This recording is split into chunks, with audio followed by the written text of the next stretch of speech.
একটি ছোট শহরের কলেজে পড়ত রবিন। একটু চুপচাপ, বইপ্রেমী ছেলে।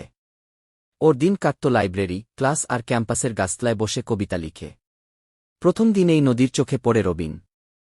অন্যদের মতো নয়, ওর চুপচাপ থাকা, মৃদু হাসি আর খাতার পাতায় আঁকা কাব্য নদীকে টানে। ধীরে ধীরে নদী রবিনের পাশে বসে কবিতা পড়তে চায়, দিন যায়, মাস করায়। কলেজ ক্যাম্পাসে গাছতলার নিচে রবিনের কবিতা পড়া আর নদীর গল্প শোনা, এটাই ওদের রুটিন হয়ে যায়। রবিন ধীরে নদীর দিকে তাকিয়ে বলে, আর তুই আমার কবিতার সবচেয়ে সুন্দর লাইন গে। তারপর হাওয়ার মতো নিঃশব্দে ওরা একে অপরের হাতে হাত রাখে। হাত ধরা সেই দিন থেকে রবিন আর নদী যেন আর আলাদা ছিল না। কলেজের প্রতিটি করিডোর, প্রতিটি বেঞ্চ যেন ওদের প্রেমের নীরব সাক্ষী হয়ে উঠল।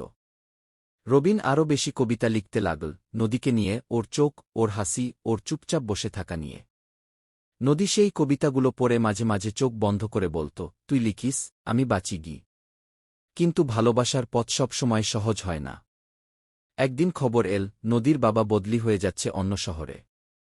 নদীকে সঙ্গে যেতে হবে। সেই বিকেলটা ছিল অদ্ভুত নীরব।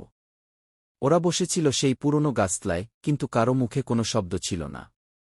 শেষমেশ নদী চোখ মেলে বলল, তুই আমার থেকে দূরে থাকবি, তাও আমি তোর কাছে থাকব, এই কবিতার পাতায়, তোর প্রতিটা লাইনে গি। রবিন শুধু মাথা নেড়ে বলেছিল, তুই গেলে আমি লিখব, তোর জন্য, আমাদের জন্য, যতদিন না তুই আবার আসিস গুই। 2 বছর কেটে গেছে। রবিন এখন শহরের এক ছোট পত্রিকায় কাজ করে। ওর কবিতা মাঝে মাঝে ছাপা হয়, আর পাঠকের চিঠিতে বারবার ফিরে আসে এক নাম, নদী গু। কিন্তু নদী ছিল না। না ফোন, না চিঠি, শুধু স্মৃতি আর সেই পুরনো গাছতলার ছায়া।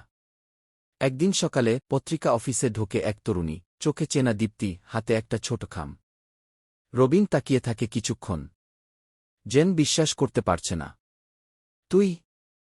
নদী হেসে বলে, তোর কবিতাগুলো আমাকে ডেকেছে। আমি তো কখনোই দূরে ছিলাম না গি। রবিন ধীরে উঠে দাঁড়ায়, হাসে আর বলে, তোর জন্য যে পাতাগুলো খালি রেখেছিলাম, এবার সেগুলো পূর্ণ হবে গু। সেই মুহূর্তে সময় থেমে যায়। পুরনো প্রেম নতুন আলোয় জেগে ওঠে।